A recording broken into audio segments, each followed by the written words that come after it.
upang patunayan na kahit hindi umasa sa sarili ay maaari pa ring lumakas. Hindi mo pinili ang maraming props yung panglaban, ngunit pinili mo ang pinakakaraniwang tagapagsuman. Akala mo makakatawag ka ng pinakamalakas na nilalang at mamumuhay ng magaan. Pero hindi mo inaasahan na ang unang tinawag mo ay ang pinakawalang silbing munting itim na aso. Maging ang advisor mong si Lowen na may malaking inaasahan sa iyo ay galit na pinagalitan ka dahil sinayang mo ang kanyang pagtuturo, dahil ang tagapagsuman ay umaasa lamang sa kanyang mga tawag. Sa ngayon isa ka ng ganap na inutil, ngunit wala kang balak na sumuko, basta makapasok ka lang sa akademya at unti-unting lumakas. Pagkatapos ng antas 10 ay maaari kang mag-summon muli. Maaari mo pa ring isiga ang huwag maliitin ang kahirapan ng kabataan. Sa sandaling ito tinitingnan mo ang masunerang munting itim na aso sa lupa. Bahagyang nabawasan ang bigat ng iyong pagkadismaya. Pagkatapos ay hinaplos mo ang maliit nitong ulo. Isang paalala ng kontrata ang tumunog sa iyong isipan tungkol sa katapatan. Katapatan na hindi kailanman magtataksil. Nais mo bang gawin ang koneksyong panghabang buhay? Matatag mong pinili ang oo. Sa matinding sakit na tila pinupunit ang kaluluwa, sumigaw ka sa sakit at bumagsak sa lupa. Inakala ng mga kaklase sa paligid na hindi mo kinaya ang dagok. At nagsimulang manlibak ang lahat. Lumapit din ang muse ng klase mong kasintahang si Liu Ruyan. May bahagyang tuwa siyang nagsalita. Napakahalaga ng entrance exam para sa isang ordinaryong tulad ko. Pumayag na si Liu Liang na isang gun knight na makipaggrupo sa akin. Kaya hindi na ako sasama sa iyo. Walang problema. Nang marinig ang napakasimpleng sagot, ang mga salitang ihahabol pa sana niya ay napigil. Isang pakiramdam ng hindi pagpapahalaga ang umusbong sa kanyang dibdib. Sumunod ay malamig na humilik, at walang awa siyang tumalikod upang umalis. Nagpapanggap lang siya na wala siyang pakialam. Xiaoyan, wala ka namang ginawang mali. Bakit ka pa nagpapakumbaba? Sa lakas niya paano siya karapat-dapat sa muse ng klase tulad mo? Ngunit sa sandaling ito hindi mo sila pinansin. Dahil matapos makumpleto ang koneksyong panghabang buhay, nadiskubre mong nagising ang tuta sa SSS na talento. Walang kabusugang kasakiman. Kayang gawing enerhiya ang lahat ng kinain. Paglago at ebolusyong hindi pinipigilan ng anumang limitasyon. Mukhang hindi nasayang ang lahat ng hirap. Dahil napakabihira ng SSS na antas ng talento. Bawat isa ay binibigyang halaga. Maging ang estado ay nagbibigay ng proteksyon. Ngunit ng pag-isipan mo ay may mali. Ikaw ang nagpapakain at nag-aalaga. Ngunit siya ang lumalakas. Sino ba talaga ang nakikinabang? Mukhang hindi pa rin takas sa kapalarang magpakahirap. Pagkatapos ay binigyan mo siya ng isang matunag na pangalan na Heiming. Matapos ihagis ang huling piraso ng karne sa kanya, napansin mong dahan-daang tumataas ang mga katangian ng tuta. Hindi nagtagal lahat ng pangunahing katangian ay bahagyang tumaas. Lihim kang kinabahan sa tuklas na ito. Kung mataas na enerhiya ang pagkain hindi ba agad lalakas? Kasunod nito ay may mainit na agos na umusbong sa loob mo. Pati ang lakas mo ay bahagyang nadagdagan. Iyon pala ang enerhiyang nakukuha ng summoned creature. Ay may bahaging bumabalik din sa summoner. Mukhang hanggat sapat ang pagpapakain. Sabay na lalakas ang summoner at ang summoned creature. Pag-uwi mo sa bahay, nagtanong ang iyong ina, anong propesyon ang nakuha mo sa seremonya? Habang kumakain ka ay sumagot ka, summoner. Sumigaw sa gulat ang kapatid mong si Chenlin. Isang props yung panglaban. Ang galing mo, ipakita mo nga sa akin ang summoned creature mo. Nang makita mong kumikislap ang mga mata ni Chenlin, hindi mo siya binaygo. Itinuro mo ang Heiming sa likod mo. Biglang nawala ang kanyang kasabikan. Bakit ang liit niya? Kinarga niya si Heiming sa kanyang mga bisig. Matapos paglaruan sandali, napayuko si Heiming na parang naaawa sa sarili. At naglabas ng mahinang ungol. Matapos ang hapunan, nag-aayos ka ng mga pinggan. Biglang lumapit ang iyong ina. At kumuha ng isang card mula sa dibdib. Narinig ko sa kapitbahay, na mas tumaas na naman ang passing line ngayong taon. May 35,000 sa card na ito. Bumili ka ng mga kailangan mo sa paghahanda. Kung kulang pa, manghihiram pa ako. Alam mong iyon ang lahat ng ipon ng pamilya. Walang itinira ang ina para sa sarili. Takot siyang mapag-iwanan ka sa entrance exam. Ngunit sa ngayon tunay mong kailangan ang perang ito. Kaya hindi ka na tumanggi. At itinabi ang card. Salamat ma. Sapat na ito. Dahil kailangan mong lumakas bago magsimula ang exam. Kung hindi ay wala kang papasukang paaralan. At naalala mong may gantimpalang pera para sa top 10. Kapag nakuha mo iyon, hindi na kailangang maghirap ng ganito ang ina. Pagkatapos ay pumunta ka sa isang kainan ng life class worker. At bumili ng mahigit 100 kilo ng karne ng mutated beast. Lahat ay ipinakain mo kay Heiming. Parang wala siyang kabusugan. Isa-isa niyang nilaslas at kinain. Kasabay nito ay patuloy na tumataas ang mga katangian. Matapos ang feedback lumakas din ang iyong katawan. Hindi nagtagal ay napuno ang evolution gauge ni Heiming. Agad mong pinili ang evolusyon. Pagkatapos ng evolusyon lumitaw ang kanyang stats. Hindi lamang siya nagising sa 2 kasanayan. Umabot din sa higit 50 ang 4 na pangunahing katangian. At bahagya ring nagbago ang kanyang anyo. Mukhang talagang malinaw ang epekto ng espesyal na karne ng halimaw. At ang 4 mong pangunahing katangian ay lahat tumaas ng 10 puntos. Ngayon ang kombinasyon ninyong dalawa ay may ganap na top tier na lakas. Pagkatapos magpahinga ng isang gabi, maaga kinabukasan ay nagtungo ka na sa lugar ng exam. Matapos kumpirmahin ang impormasyon, dumating ka sa lokasyon ng ikalawang high school. Pinagsama-sama sa exam na ito ang mga estudyante mula sa ilang top high school. Halos sumagad sa sukdulan ang antas ng kompetisyon. Ang sobrang mayabang na si Leo Liang kahapon, ay nagsabing dadalhin niya si Leo Royan sa top 100. Ngunit ngayon ay basang-basa na ng pawis ang kanyang likod. Dahil kahapon lamang nalaman ng ama niya matapos magtanong gamit ang koneksyon. Na sobrang taas ng kalidad ng batch na ito ng senior students. May silbi pa ba ang likas mong talento? Mas mabuti pang sumuko ka na tulad ng ibang life class students. Para hindi ka mapahiya sa harap ng mga dating kaklase. Tutal kung hindi ka sumubok maaari mong lokohin ang sarili mong hindi ka natalo. Nang marinig ito, maraming estudyante sa paligid ang natawa. Lumingon ka at tiningnan siya. Ngunit hindi mo siya pinansin. Kasabay ng pagtunog ng kampana, sabay-sabay na bumukas ang 4 na tarangkahang tanso. Mula sa mga siwang ng tarangkahan ay bumulwak ang malamig na enerhiya. Walang nag-atubili sa mga estudyante. Agad nilang sinuri ang impormasyon ng dungeon na papasukin. Bakit ang ikalawang high school ay napunta sa pinakamahirap na Bone Burial Forest? Isa ito sa mga dungeon na may pinakamataas na failure rate. Tapos na tayo. Halos magkakapareho lang ang hirap ng lahat ng dungeon. Ano ang ikinagugulat ninyo? Pwede bang maging hindi patas ang college entrance exam? Ang kaalaman at ugali ng mga halimaw na itinuro dati. At ang pagsasama ng kapaligiran sa paraan ng pag-atake. Bilisan ninyo at balikan sa isip. Pagkatapos ay ipinamahagi ang mga recorder ng marka ng exam. Kasabay ng muling pagtunog ng kampana. Opisyal nang nagsimula ang college entrance exam. Isang lalaking nakasuot ng puting baluti. Ang dalagitang may yelong bughaw na mahabang buhok ang unang pumasok sa dungeon. Ang senior na si So Linzo mula sa ikatlong high school ay piniling pumasok mag-isa. Isa siyang long-range mage. Walang close combat na proteksyon. Hindi ba delikado iyon? May 5 siyang initial skills. Kailangan pa ba ng pag-aalala mo?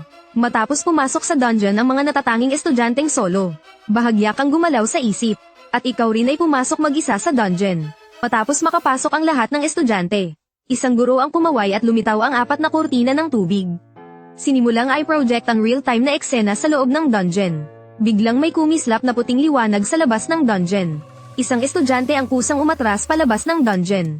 At isa pala siyang examinee mula sa ikalawang high school. Nagkatinginan ng lahat ng guro ng ikalawang high school. At sabay-sabay na yumuko ng walang imik. Bone Burial Forest. Ang kaibahan nito sa ibang dungeon ay nangangailangan ng mas matinding pag-iingat. Ang mga estudyanteng mahina ang mental endurance ay hindi tatagal. Ang mga homeroom teacher ay naghahanap ng kani-kanilang estudyante. Ngunit nang makita ng principal ang isang binatang mag-isa, napuno ng pagtataka ang kanyang mukha. May estudyante pa bang ganito kalakas sa ikalawang high school? Parang estudyante mo iyan, Laulu. Hindi rin alam ni Luwen kung paano sisigot. Mula pa lang sa simula ay dehado na si Tiansheng. Bakit hindi na lang siya nag-team up para pumasa? Biglang sumakit ang ulo ni Luwen. Laulu, paano ka ba nagturo? Ganitong lakas pero solo pa rin pumasok sa dungeon. Kapag may nangyari mananagot ka. Sa bagay ito ay pagkukulang talaga ni Laulu. Sa ngayon umaasa na lang sila na walang mangyari kay Tiansheng. Ngunit kung ano ang kinatatakutan niyon ang dumarating. Sa water screen malinaw na nakita. Isang madilim na berdeng mahabang uod. Gumagapang ito sa ibabaw mo. At handa nang umatake. Papasok mo pa lang sa dungeon. Makikita mo na ang nagkalat na mga bangkay. At hindi rin maganda ang liwanag sa kagubatan. Biglang may tunog ng nahuhulog na bagay. Wala kang kahit kaunting pag-aalinlangan. Agad mong hinigpitan ang kaliwang kamay. Isang higit 1 metrong mahabang tungkod ang biglang lumitaw. At agad itong naging mahabang espada. Kasunod ay mabilis kang umatras. Isang puting liwanag ang dumaan sa katawan ng madilim na berdeng uod. Napakabilis at napakahusay ng galaw. Matagumpay na napatay ang poison fangworm. Nakakuha ka ng 5 puntos ng karanasan. Kasunod nito ay lumitaw rin sa timer ang dagdag na 15 puntos. Hindi mo pa rin nakakalimutan ang pakiramdam ng paghawak ng espada. Sa nakaraang buhay mo ay kasama mo ang espada. Hinugot mo ito ng 1,000,000 beses. Bagamat paulit-ulit, marami kang teknik sa puwersa na bihasa ka pa ring gamitin. Hindi ba isa siyang summoner? Ang ganitong bilis ng reaksyon ay para lang sa may mataas na agility. Ngunit ang umasa lang sa agility para umabot sa 500 puntos ay hindi makatotohanan. Hindi rin ito maunawaan ni Luwen. Isang araw lang, bakit napakalaki ng ipinagbago ni Tiansheng? Matapos mapatay ang berdeng uod, tumungo ka sa mas malalim na bahagi ng kagubatan. Biglang may malakas na galawan sa unahan. Parang may napakaraming bagay na rumaragasa papunta rito. Kasunod ay sunod-sunod na lumitaw ang maliliit na nilalang. Pangit ang anyo at kulay berdeng-berde ang buong katawan. Goblin agad mong nakilala, isang nilalang na tinalakay sa mga aklat. Marahas ang ugali at mahilig dumami. Kapag walang pagkain ay naglalaban kahit magkakauri. At ang bilang nila ay aabot sa 5 o 6 na po. Kapag sabay-sabay silang sumugod, tiyak na mamamatay ka. Agad mong tinawag si Haiming. Kasabay ng isang mahaba at matinis na alulong ng lobo. Ang malamig na patayong mga mata ni Haiming ay tumitig sa grupong papasugod na goblin. Nararamdaman niya ang masamang intensyon. Bigla siyang sumugod na parang matalim na espada. Ang unang hanay ng goblin ay agad na nadodge ang mga bungo. Ang ikalawang hanay ng goblin ay nagkawatak-watak din. Mabilis na naglabas ng mga sandata ang mga goblin at lumaban. Ngunit hindi nila inasahan na ang mga sandatang dati ay epektibo. Ay biglang nawalan ng bisa sa sandaling ito. Dahil sa tuwing tatama sa likod ni Haiming, ay may tunog na crack at agad na nababasag. Mabilis ding hinahampas ni Haiming ang kanilang ulo gamit ang mga kuko. Ikaw naman ay naghihintay ng pagkakataong tumapos. Habang paisa-isa nang bumabagsak ang mga goblin. Kahit ang mga halimaw na mababa ang talino, ay nakaramdam ng likas na takot, at nagsimulang magtakbuhan ng magkakanya-kanya. Inutusan mo si Haiming na ipagpatuloy ang paghabol habang ikaw ay sumugod sa pinakamalapit na goblin. Sila ay itinakdang maging pagkain lamang ni Haiming. Sa observation area sa labas, nang may makapansin na napalibutan ka ng mga goblin, agad nitong inakit ang atensyon ng marami. Halos lahat ay naniwalang matatanggal na ang estudyanteng ito. Ngunit hindi inaasahan na ang isang tao at isang halimaw ay nagpaurong sa buong grupo ng goblin. Nagngit-ngit sa galit ang principal. Paano ninyo sinusuri ang lakas ng mga examini? Ang ganitong summoned creature ay minarkahan ninyong mahina. Ikwento ninyo sa akin kung ano ang malakas. Sa sandaling ito ay parang umuugong ang ulo ni Luwen. Hindi ito kapareho ng munting tuta kahapon. May iisang posibilidad lamang sa ganitong sitwasyon. Iyon ay napakalakas ng growth talent ng summoned creature. Agad ding nasabik ang principal. Magkakaroon na ba sa wakas ng tunay na henyo ang ikalawang high school? Suriin ninyo kung ilan na ang puntos niya. Tiningnan ng guro sa tabi ang score counter. Ang kasalukuyang puntos ay 560. Nanguna na siya sa ikalawang high school. Nakaramdam din si Luwen ng hilo at hindi makatutuhan ng pakiramdam. Wala pang kalahating oras mula nang pumasok ang kanyang estudyante, ay naging numero 1 na sa buong paaralan. Sa sandaling ito pinunasan mo ang dugo sa talam ng espada. Ilang kumpol ng liwanag ang lumipad mula sa mga bangkay ng goblin papasok sa iyong katawan. Direktang umabot sa ikalawang antas ang iyong level. Ngunit 5 puntos lamang ang nadagdag sa espiritu. Ito ang kahinaan ng karaniwang propesyon. Kung bihira o maalamat na propesyon ito sana ay 10 puntos pataas. Lalong lalaki lamang ang agwat. Ngunit nang maisip mong maaari kang lumakas sa pamamagitan ng feedback ni Haiming. Hindi na ganoon kabigat ang pakiramdam. Nang matapos kainin ni Haiming ang mga bangkay ng goblin sa lupa, agad mo siyang tinawag. May isang malaking bagay. Terra na. Ngayon pa lang talaga magsisimula ang pangangaso. Dahil ang mga goblin ay uri na namumuhay ng magkakasama. Kung may unit nila rito, ibig sabihin ang pugad ay nasa malapit lang. Hindi inaasahan na matapos kayong maglakad ng mahigit 10 minuto, ay wala kayong nakitang kahit isang halimaw. Biglang may ilang sibat na gawa sa buto ang lumipad mula sa malayo. Ang tahimik na kagubatan ay biglang umalingaw-ngaw. Isa-isang sumulpot ang mga goblin mula sa lahat ng direksyon na sumisigaw. Habang winawasiwas ang mga sandata at sumasalakay, agad na lumitaw ang mahabang espada. Matapos paliparin ng sibat na buto, umilag ka at agad na pinugutan ng isang goblin. Kasabay ay sinipa mo ang isa pa sa tabi, na ikinabagsak ng ilan pang goblin. Sa sandaling ito sumugod din si Haiming sa hukbo ng goblin at nagsimulang mangagit. Habang dumarami ang mga bangkay ng goblin, biglang lumitaw sa likuran ang mahigit 10 goblin na may iba-ibang kulay. Sa upuan ng mga manonood sa labas, ang mga gurong nakatitig sa water screen ay napahigpit ang loob. Lumabas pa ang mga fire goblin at ice goblin. Hindi kaya siya matatalo rito. Ngunit sumunod ay napansin nila. Ganap na hindi kailangan ng kaba. Nang mapansin mo ang pagkakaiba ng kulay ng kanilang balat, biglang tumunog ang babala sa isip mo. Sa sandaling ito ang lahat ng goblin ay parang nakahanap ng pinuno.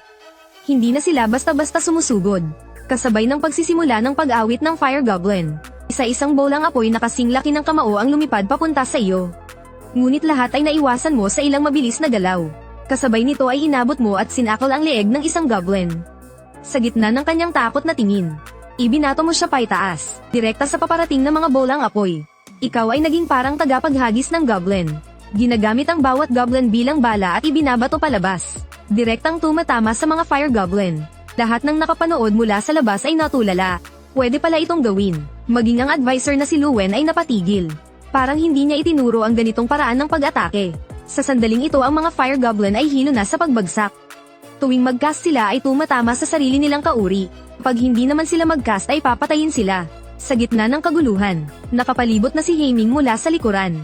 At isa-isa silang pinabagsak. Mahigit 100 goblin. Ay kakaunti na lamang ang natira. Wala silang nagawa kundi tumakas. Ngunit sa pagkakataong ito hindi mo sila pinuksa lahat.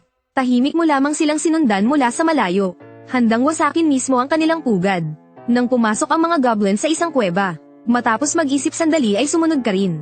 Lubhang madilim ang loob. Halos wala kang makita. Paminsan-minsan ay natatapakan mo ang mga natirang buto. Biglang may ilang payat na anino ang sumugod. Automatiko kang bumunot ng espada at humiwa. Sa pagbagsak pa lang ay nahati na sa dalawa ang goblin. Kasabay nito ay nilamon ni Haeming ang dalawa pa. Biglang lumitaw ang hindi mabilang na apoy sa liko ng lagusan. Unti-unti ring lumino ang paligid.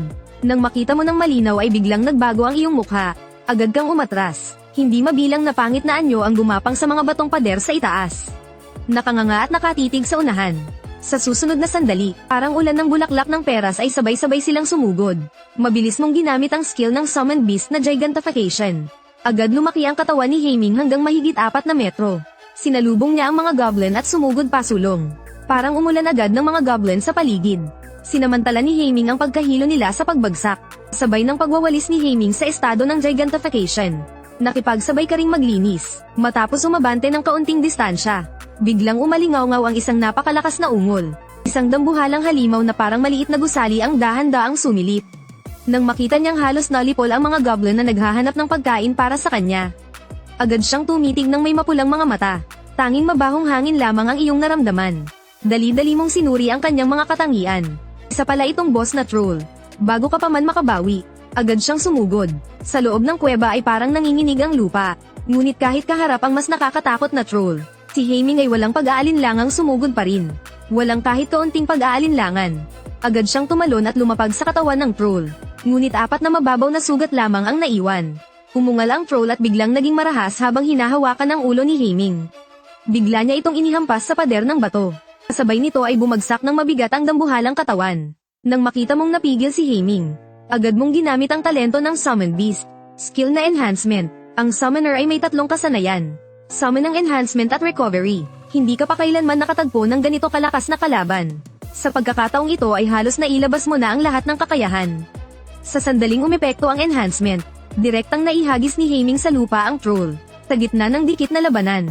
Habang ginagamit mo ang recovery skill, ibinubuhos mo rin ang buong lakas sa pagtapos. Sa wakas ay napababa mo ang dugo ng troll sa ilang daang puntos.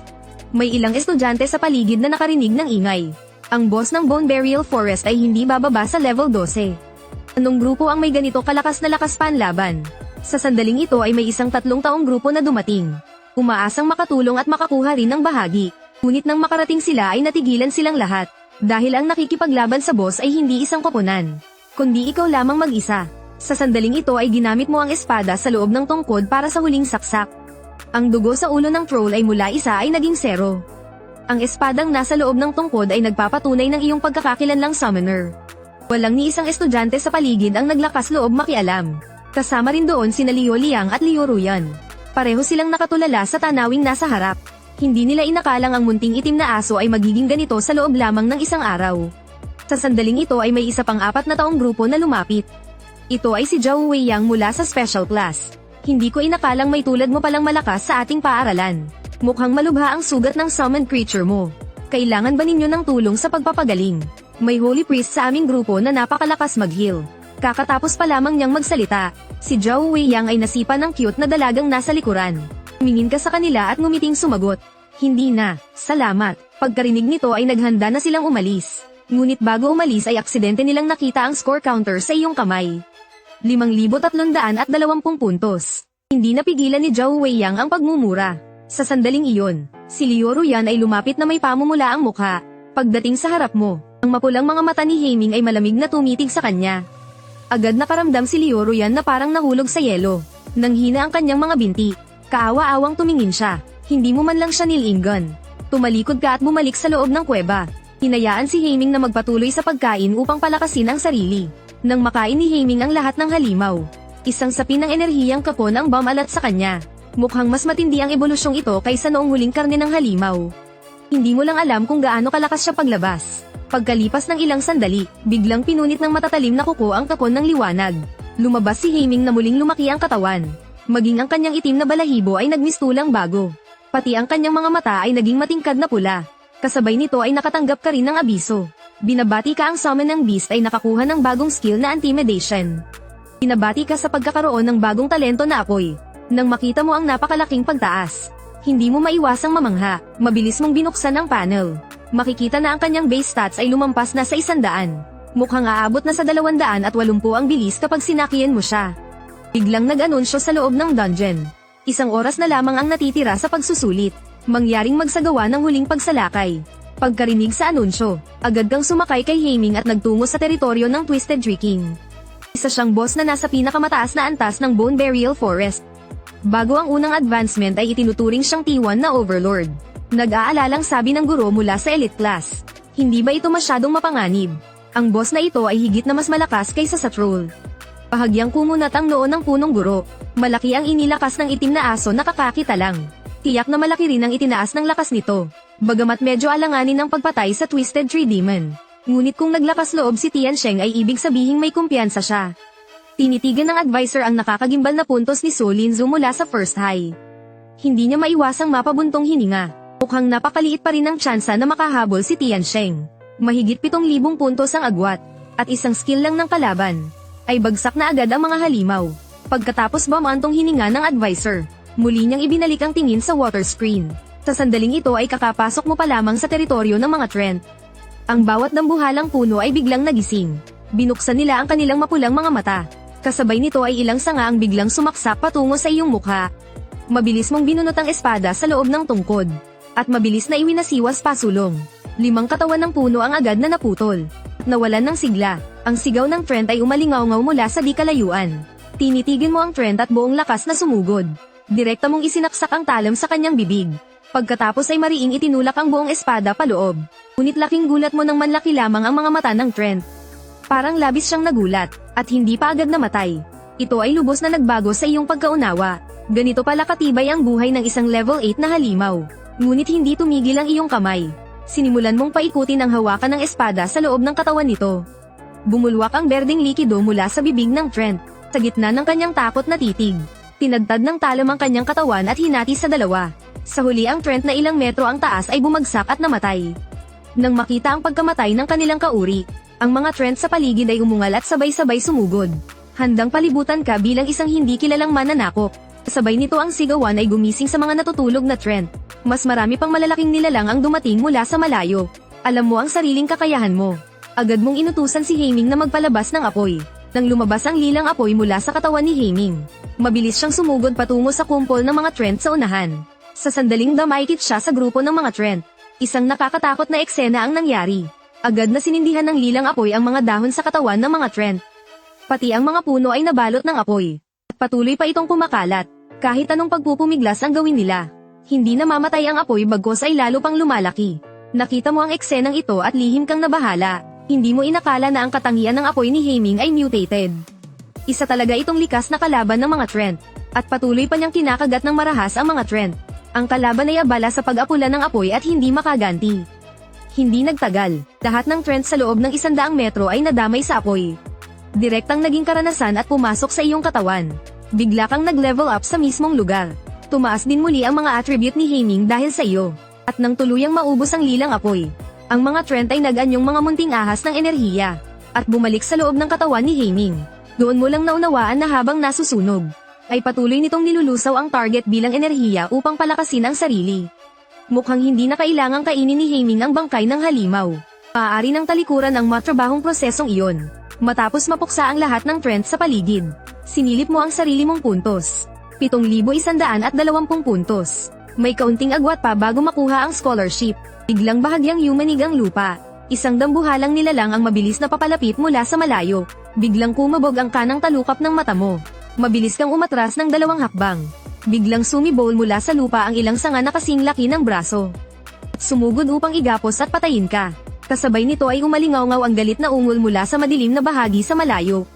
Mahigit 100 Trent ang sabay-sabay na lumitaw. Mahigpit kang tinitigan. At sa likuran nila ay may isang napakalaking punong kahoy. Ang Twisted Tree King boss ay bumaba. Agad mong inutusan si Haiming na magsimula. Kasabay nito ay ginamit mo ang skill na Gigantification. Biglang lumaki ng husto ang katawan ni Haiming. Kasabay nito ay bumuga siya ng apoy mula sa bibig. Isang buhawi ng apoy ang lumipad patungo sa pinakamalaking Trent boss. Sa bawat dinaanan ng buhawi, may mga Trent na patuloy na sumisigaw sa sakit. Tinansya mo ang tamang sandali para pumasok at mag-ani. Alam ng Twisted Tree King kung gaano kalakas si Haiming. Hindi mabilang na mga sanga ang sumibol mula sa lupa. Direktang ginapos si Haiming, ngunit makalipas lamang ang ilang segundo ay nakawala siya. Dahil matapos ang Gigantification ay tumaas ang lahat ng kanyang atributo.